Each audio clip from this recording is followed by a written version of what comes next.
Assalamualaikum warahmatullahi wabarakatuh. Waalaikumsalam warahmatullahi wabarakatuh. Ya, kembali lagi setelah beberapa hari dengan kesibukan Pak Beta yang harus kesana sini mengurus segala urusannya. Akhirnya sekarang Pak Beta bisa menyempatkan dirinya untuk bikin konten lagi, teman-teman. Alhamdulillah sekali ini. Nah, teman-teman, pagi ini dalam suasana yang mendung ya Pak Beta. Iya, ini agak mendung ya. Mendung sekali. Syahdu ya. Syahdu sekali mendungnya ini. Iya. Saya mau nanya-nanya nih sama Pak Beta. Nah, Pak Beta, kan kalau dalam kecemasan itu banyak banget contoh-contohnya itu Pak Beta. Nah, salah satunya itu yang saya pernah baca, kecemasan yang membuat seseorang jantungnya berdebar-debar Pak Beta. Itu sebenarnya efek dari kecemasannya atau memang itu adalah cemas yang jantungnya berdebar-debar gitu Pak Beta? Iya.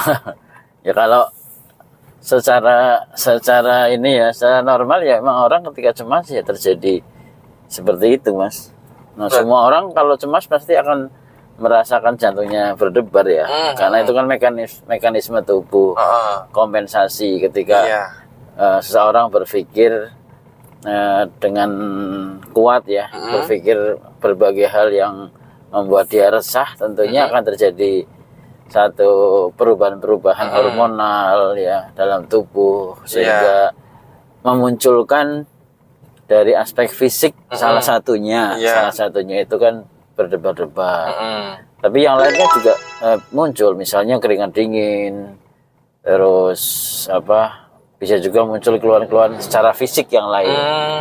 Makanya ada yang sering kita kenal itu psikosomatis gitu ya. Betul, mungkin di video sebelumnya sudah muncul ya, karena satu kecemasan yang tidak bisa teratasi, terus munculnya keluhan-keluhan fisik, misalnya asam lambungnya meningkat, terus lemas, jantung berdebar-debar jelas gitu ya, terus keringat dingin. Dan ini munculnya bisa bervariatif ya, tidak hanya satu dua, bisa banyak atau bisa salah satu. Yang pasti kita tidak bisa memisahkan hubungan antara pikiran dengan tubuh antara tubuh dengan rasa. Kalau dalam istilah yang keren itu soul, mind, and body connection. Jadi selalu ada keterkaitan antara pikiran, fisik sama dan rasa ya, rasanya, jiwa. Nah, sehingga kalau misalnya ya seseorang memang cemas dengan alasan tertentu ya, maka secara fisik pun akan memunculkan gejala. Begitu kan ya, karena ada keterkaitan. Nah, terus secara mental ya, secara rasa, secara jiwa gitu ya. Itu juga pasti mengalami kegundahan, ya, kegalauan. Nah, belum yang pasti secara tadi pikiran itu kan tadi memunculkan hal-hal yang membuat dia cemas, sehingga ketiga area ini pasti masuk ya, pasti terkena semua dampaknya. Ya sebetulnya tidak hanya kecemasan ya, semua aspek apapun yang kita pikirkan itu akan mengubah body kita, mengubah fisik kita. Terus mengubah perasaan kita. Contoh gini, pada saat kita berpikir positif, ya yang terjadi fisik juga akan merespon positif.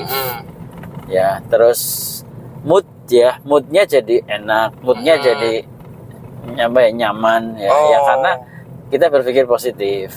Tapi sebaliknya, ketika seorang berpikir negatif atau ada ketakutan-ketakutan, ada kecemasan-kecemasan yang ada dalam pikirannya itu ya, yang bisa dirasakan ya diantaranya tubuh yang mulai tidak seimbang, misalnya ya asam lambungnya naik, ada sesak nafas, debar-debar, otomatis secara fisiologi ya secara fungsi-fungsi organ tubuh ya itu akan berjalan dengan sendirinya. Hanya setiap orang itu mempunyai respon yang berbeda-beda. Ada yang ketika cemas hanya debar-debar sedikit, ataupun keringat dingin, ataupun tanpa itu juga ada.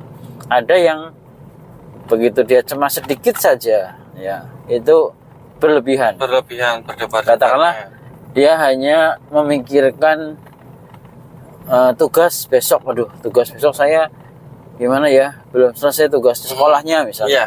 Nah, ada yang sampai ketakutan, ada yang sampai debar-debar, ada yang sampai sakit, asam lambungnya meningkat gitu. Nah, ini hal-hal yang membedakan ya antara seseorang yang mengalami gangguan kecemasan ataupun yang wajar ya. Sebetulnya respon stimulusnya ya yang terjadi di luar sana bisa jadi sama.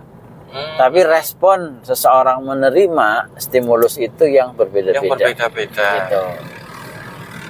Justru ketika terapi-terapi yang diberikan nantinya adalah terapi-terapi bagaimana mengelola respon seseorang terhadap stimulus yang masuk, Mas.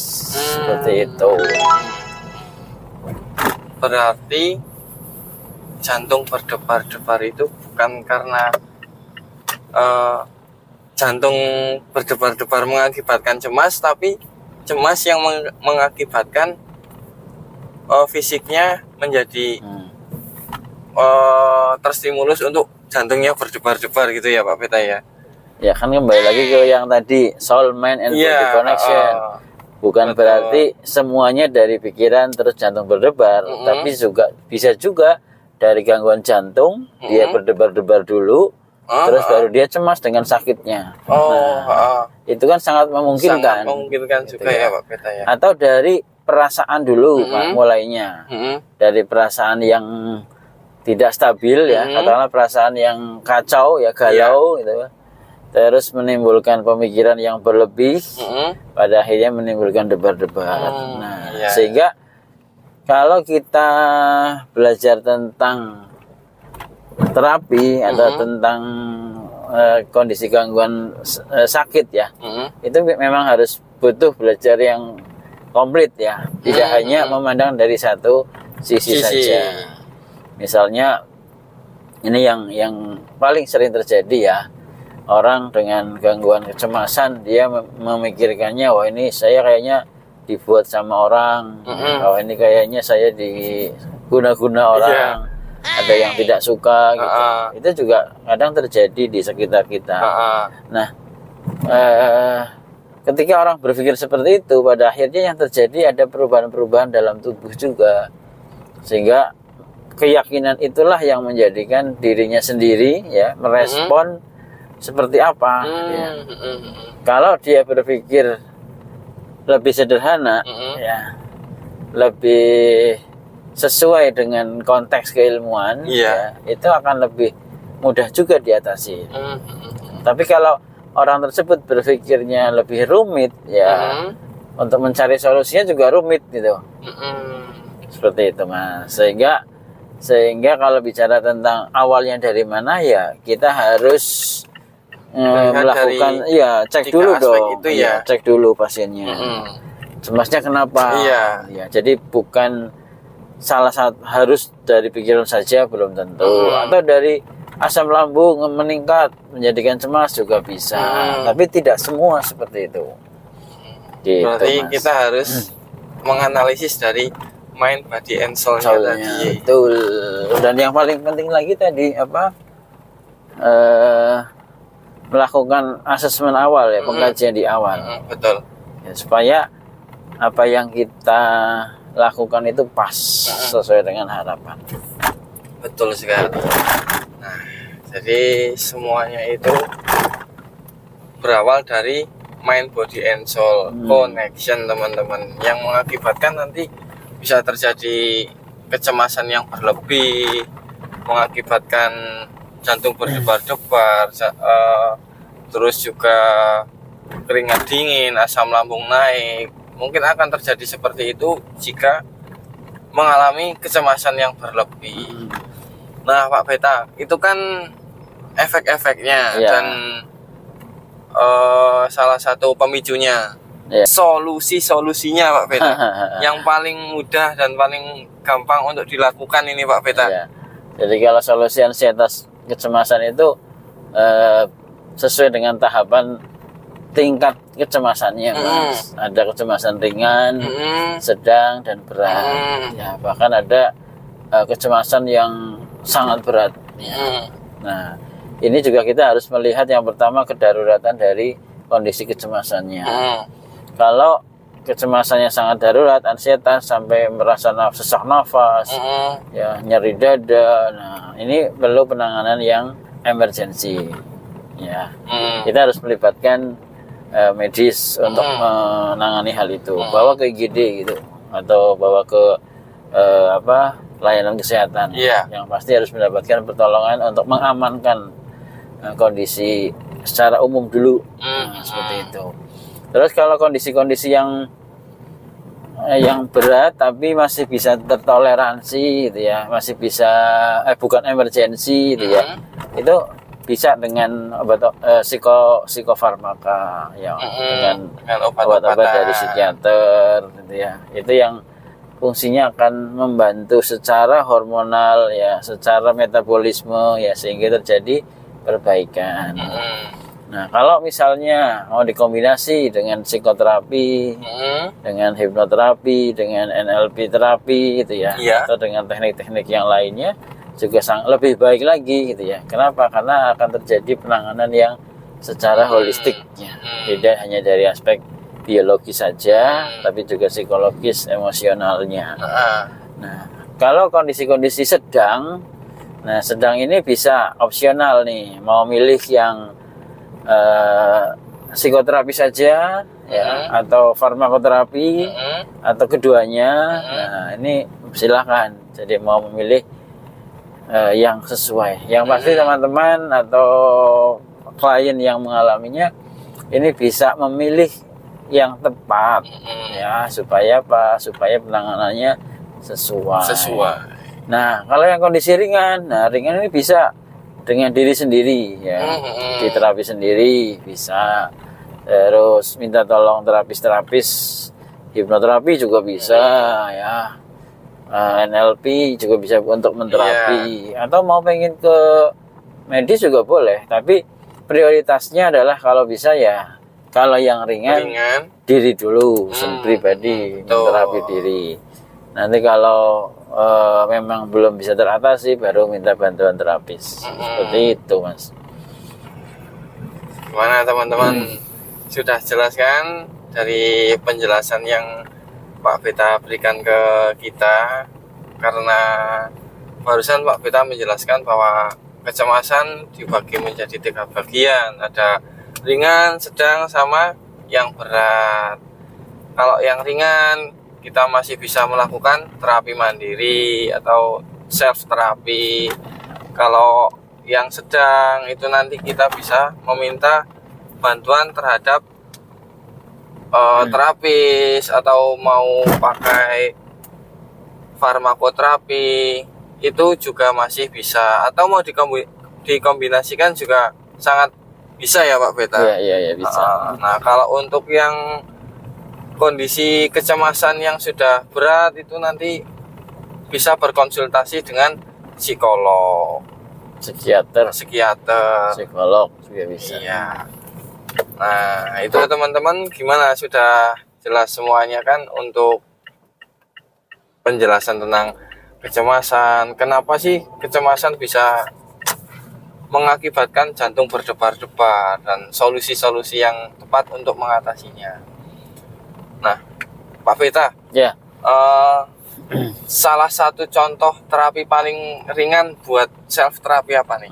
Kalau self terapi itu paling ringan, paling umum ya, paling wajar. Kalau muslim berzikir, itu paling mudah kita melakukannya dan hasilnya sangat efektif. Terus ditambah melakukan tadi ya afirmasi. Kalau dalam muslim ya berdoa. Kalau dalam universal ya afirmasi dengan mengucapkan kata-kata positif.